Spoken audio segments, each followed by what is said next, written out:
Today it's the turn of this Nissan Note with this dent here on the top of the tailgate. The only problem with this dent is that it has a sharp centre which has stretched the metal slightly. Can I repair this without filler or paint? Stay tuned to find out.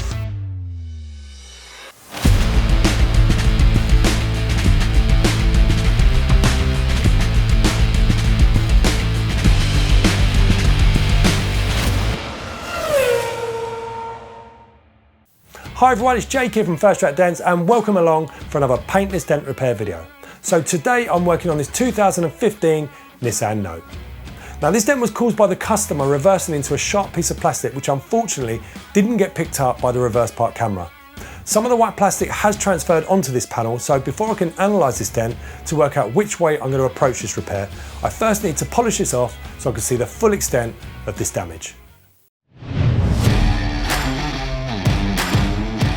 To remove this white plastic residue off the panel, I'm using some 3M fast cut compound as it will make light work of removing this scuff. So you can see straight away how deep this little crease is in the middle of this dent as the polishing compound has filled up the dented cavity. Luckily it doesn't need too much compounding and it came off quite easily. After compounding, I give it a good wipe down to remove any polish from the panel. Now the panel is clean, I can analyse the full extent of this damage.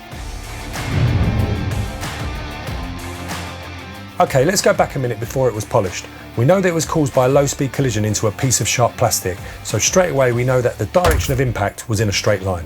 This created a very sharp impact point and pulled in the surrounding metal a distance of approximately 25 centimetres by 12 centimetres.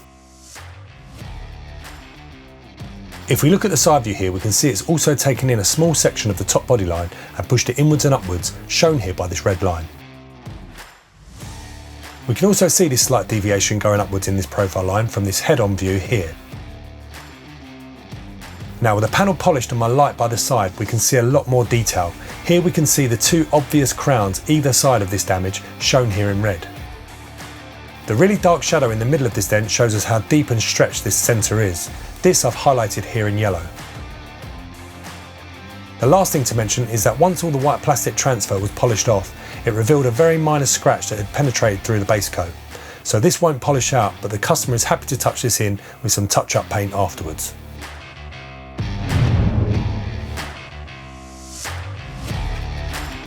The first thing I need to do is remove the internal tailgate trim. Now looking at this trim underneath, there are no screws holding this in place. It's simply held on by plastic trim clips. Therefore, using my plastic wedge, I simply pull down on one corner to release a couple of clips. I'm then able to get my hand in behind the trim and pull the whole trim downwards. Looking at the internal frame of this panel, we can see that there are plenty of access points to thread the tools in order to get on the back of this damage. And if we look inside here, we can see the underside of this damage and the sharp impact point, which is here. Now in order to work on this tailgate, I need to fix it into a comfortable position. So I'm using my ratchet strap, which I hook into both parts of the locking system as shown here. I then lower the tailgate into the position I need it to be in. Next I position it onto my support prop. I then pull the ratchet strap rope to secure the panel into place. This will now ensure the panel doesn't move around too much. The next thing I do is place my light into a good position so I can get a really good view of all the damage when I'm working on it.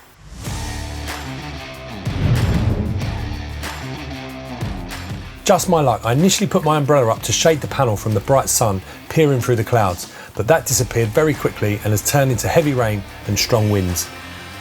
Before I do any heavy pushing, I always use my heat gun to soften the paint slightly. This will prevent the paint from cracking. Right, the first bar I'm using here is one of my long screw-on tip bars, and I'm using it with a large rubber tip. I'm trying to push all the surrounding soft metal up first to try and give the panel some stability before I use something sharper to push the centre up. Normally I would start with a sharper tip, but I'm just doing whatever I can to prevent stretching this panel any further than it already is. I'm now switching up to a standard rubber tip to bring some of the smaller low areas up and to bring up the pushed in body line at the top edge. And as you can probably see and hear, the rain is really starting to hammer down now. Once the low areas are pushed up, I'm using my large rubber tip on my aluminium hammer to knock down all the large crowns around this repair.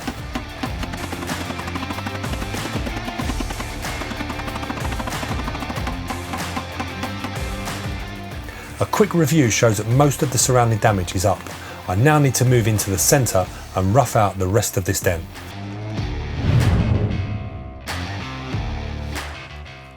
Now the first stage of pushing up is done, it's time to rough out the rest of this damage, and I'm going to start by using my nylon tap down to soften up the perimeter of this dent so that I can push this dent up without stretching it further than it already is.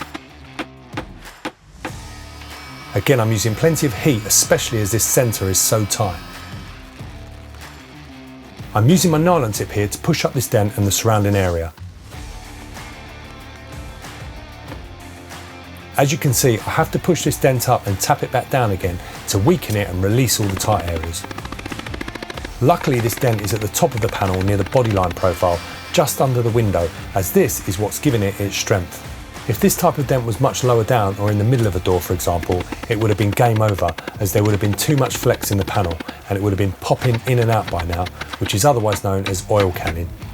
I'm now moving the light into a different position to cross-check the repair, and as you can see, there is still a little low ridge running along the top of the panel that wasn't really visible from the other angle I was working from. So using heat again, I soften the paint slightly, then I go underneath with my nylon tip to push this low ridge up. Because I'm working near the top of the panel near the profile line, it makes this area quite strong, so I have to use a lot of force to get the metal to move. Then using my nylon tap down, I tap down all the high areas. Using my hammer with a large rubber tip, I also remove any high crowns around this dent. Again, as you can see, the wind and freezing rain is still continuing, so it's making this repair even more challenging. After some more heat, I've now switched up to my plastic tip to try and get the rest of this sharp centre up. It's taken a lot of time and several techniques to try and persuade this sharp centre to come up without stretching it further. It is coming up, but it's taken a lot of time to do, and I'm concerned I'm going to be losing daylight soon, as the sky is already dark with all the rain clouds. I'm still using my nylon tap down to remove all the different sharp indentations from the panel, and it does feel like I'm actually starting to get somewhere with this stubborn stretched low area. As all the pushes and tap downs need to be more precise, I'm sharpening up my nylon tap down to a very fine point. This will help me to be far more accurate when tapping the sharp high areas back down. As you can see, I'm taking my time to be very accurate, and I'm going around the whole area to remove these high points. Next, I heat the panel to soften the paint. For all of the fine detail work, I'm going to use one of my original bars from A1 Tools, linked down in the description. This makes light work of bringing up all these little micro lows, and being quite thin, it slides through the back frame easily. As I've mentioned before, this is the slowest part of the repair, as it takes a lot of time and requires a very detailed eye. Here you can see I'm moving around the dent in order to view it from as many angles as possible. This will ensure that I don't miss a little high spot here or a little low spot there. I'm using a bit more heat here, and I'm still using my standard tip bar from A1 Tools to bring up all the little micro lows. I'm getting closer to the end of the repair now, so all the small micro lows are reducing smaller and smaller. There will still be a small wave left in the panel, as this panel is still slightly stretched. A last few taps to remove some of the crowns left on the panel, and it's time to polish the repair and put the internal trim back into place. Using some 3M fast cut and finesse polish, I remove any marks from the PDR process and flat down and polish the little scratch from earlier to reduce it as much as possible, ready for the customer to touch it in later.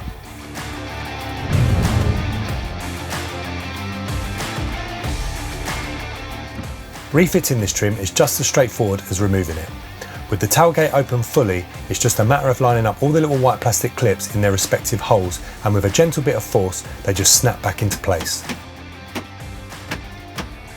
So now the inner trim is fitted, we can close this tailgate and check out the final result.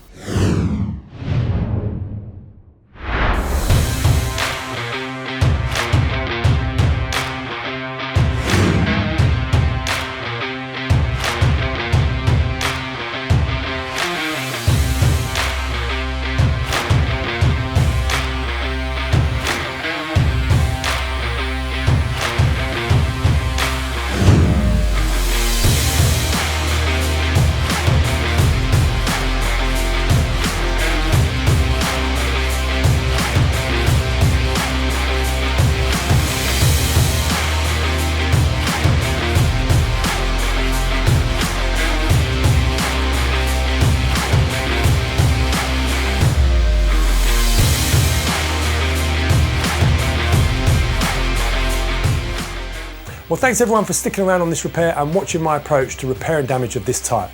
Now, I had to repair this dent as cautiously as I could, and because the metal on this particular maker model isn't always the easiest to work with, and the fact that the metal was still slightly stretched, there was a very slight wave left in the panel.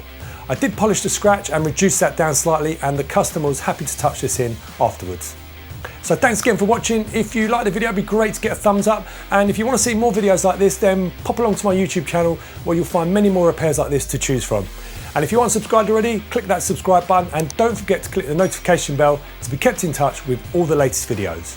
Well, that's it for now. Thanks again for watching and I'll see you all on the next video.